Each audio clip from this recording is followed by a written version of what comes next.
Welcome back to First Things First. Undisputed is coming up in about 11 minutes. Joy, good morning to you out in L.A. What are you and the guys talking about today? Good morning, Jenna. Good morning, guys. Coming up on Undisputed, we've got tons of Super Bowl talk.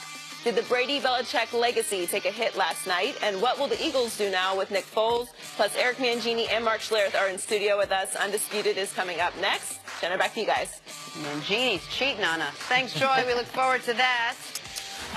The underdog masks are officially retired in Philadelphia. That'll happen after you pull off an upset and there are no more games left. Super Bowl 52 turned out to be just an incredible game. 74 points, over 1,100 yards, only one punt.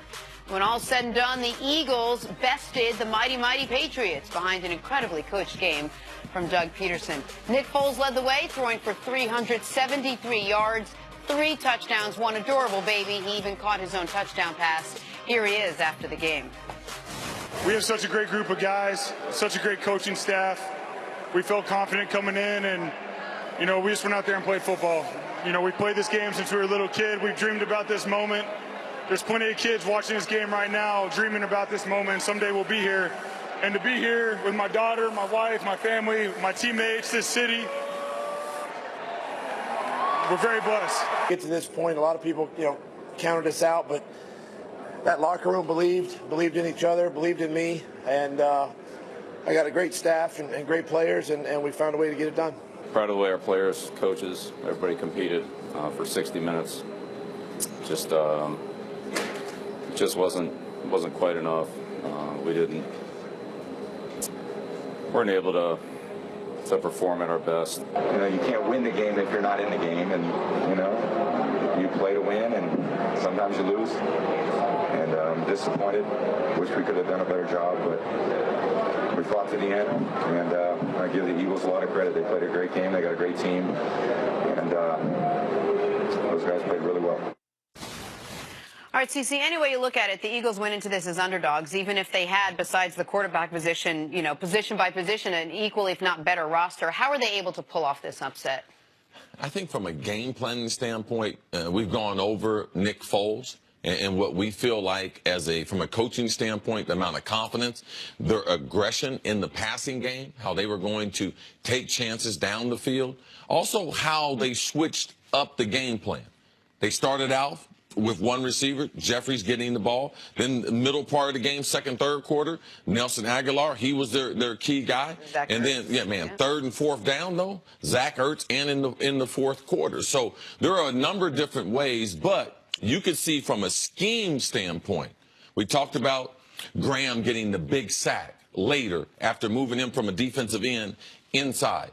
Also, on the trickeration, Nick Foles with a fourth down play to Nick throwing him a pass. So I believe there was one play in the game, and it got a lot of attention, but I believe for the wrong reason. So we've gone through this catch, no catch all through the year.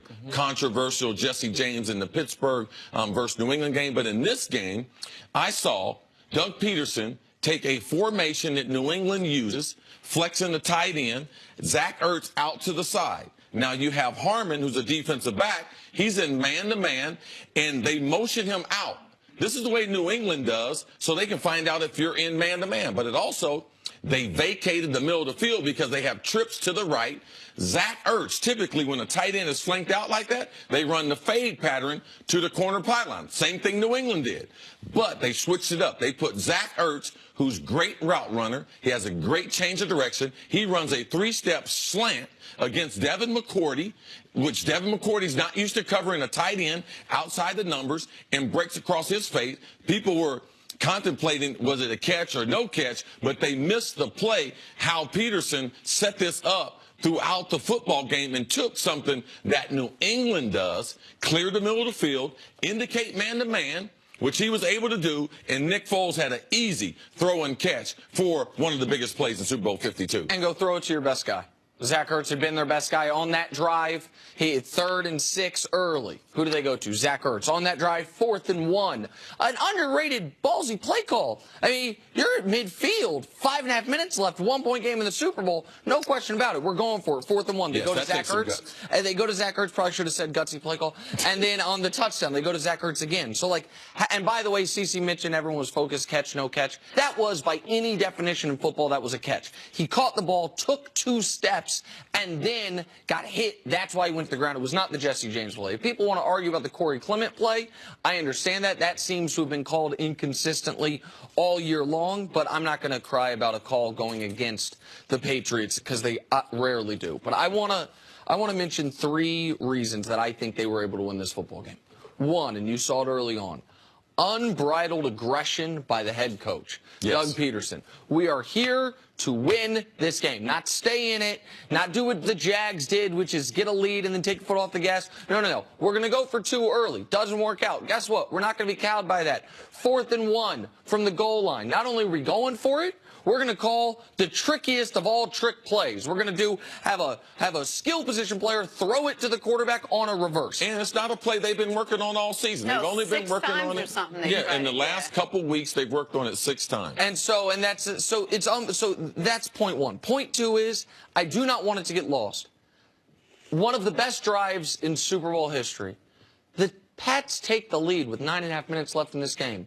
The Eagles respond with a 14-play drive with 2 third-down conversions and a 4th-down conversion to retake the lead. And then, of course, the enormous play at the end. The Eagles' D-line had been the story of their season, aside from the quarterback and the quarterback injury. They haven't gotten to Brady all game long. Fletcher Cox demands a double team. Brandon Graham, their team captain, their leader in sacks. He gets around. He beats Shaq Mason, forces a fumble on Brady. Those 3 things, the aggression of Doug Peterson, 1 amazing methodical drive by Nick Foles, and then 1 huge defensive play, and they're Super Bowl champions. I never felt like the Patriots were in full control at any point. I felt like the entire game they were playing catch-up, either from a series or from points or from the emotional ping-pong back and forth. Even when they were in the lead, it never felt safe. And I just wonder if because fans felt this way, it doesn't matter. These are the Patriots. This is what they do. And just give them 1 drive with less than a minute left, and Tom Brady will win it for him. And whether the players bought so far into that it became, well, this is it. We're down to no chips left. We're putting everything in. We're down to that 1 last play that they were throwing up. I just felt like they kind of shot themselves in the foot a little bit. They couldn't get stops. At all. They couldn't get stops on defense. They couldn't get stops, and there's probably a reason for that. But one of the things that I saw was the adjustments that Philly made throughout the game. And continuing to stay aggressive, but featuring different people. The running backs, like we haven't mentioned that. And the offensive line. They rushed the ball, 6.1 yards per carry. And it wasn't like they only had 15, 10 carries. 27 for 164. I mean, that is a physical, dominating offensive line taking over the game. So their ability to make Nick Foles play with a lot of confidence. But you don't have all this unless you have Howie Roseman puts that roster together. This is a great roster. New England, at the end of the game, which I thought made a difference, they didn't have 2 of their big playmakers. Brandon Cook knocked out of the game early. And as we know the story, but we don't know the story. Malcolm Butler. Listen, hey, this is something that Bill Belichick is going, we need to figure out what happened here. Yes. Because I understand Bill Belichick's the greatest coach ever. That's fine. Doesn't mean you can't have a bad game. Doesn't mean you can't make a bad decision. If Malcolm Butler had done something that was breaking a team rule, that was worthy of a benching, they wouldn't have dressed him. And by the way, I once upon a time saw a star defensive back get arrested for solicitation the night before a Super Bowl, and he played in the Super Bowl. So they tend, we'll deal with this stuff later. Let's go try to win this football game. Malcolm Butler, to use one of your 46, very important, roster, active player designations, and have him play 1 snap?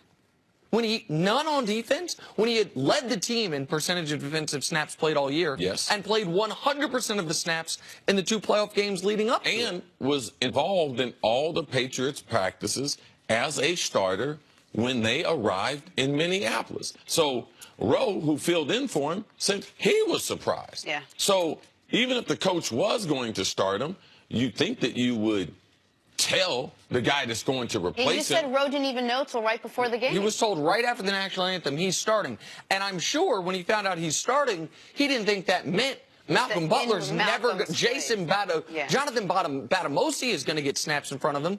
So that's a story to watch. Another story to watch is the future of Rob Gronkowski. He seemed to be caught a little off guard when he was asked about it after the game. Yes. But he didn't slam the door shut on the questions about whether or not he's going to retire. He was the Patriots' best skill position player by far. He had a dominant football game, but you have questions about his future. And, Nick, for some odd reason, after the game, Matt Patricia, we know, as defense coordinator, is going to take over the Lions. But Josh McDaniel, what's he going to do? No comment about the job in Indy that we thought was a foregone conclusion that he was going to be named the head coach. Which is why, even if my partner disagrees, I am not slamming the door shut on something happening with Belichick and the Pats, whether that be he goes to a different team, takes whatever it is. It feels to me like Josh McDaniels does not want to officially take that Colts job until he finds out, could I be taking the Patriots job? Maybe I'm reaching there. I think that's something to watch. And listen, we were this close to when the Patriots got the ball back down 5, when the Eagles didn't get the 2-point conversion after the Ertz play you showed. Yes. I thought, okay, we know how this thing's going to end. Yeah, we've seen it before. Drive the field, they score a touchdown to win the game. That play by Brandon Graham, that strip sack by Brandon Graham, it's not the Malcolm Butler interception to beat the Seahawks, but it's a first cousin of that. That is an enormous Super Bowl legacy-changing play for everyone on the Philadelphia Eagles. CC, you have been up since the game. Go home, get some sleep, come back. Let's do this all over again. Good to have you back in studio, tomorrow. brother. Love having you here, CC. Have a great rest of the day. Good to have you back as well, Jenna. Undisputed starts now. Enjoy, everyone. Whoa! No, don't do that.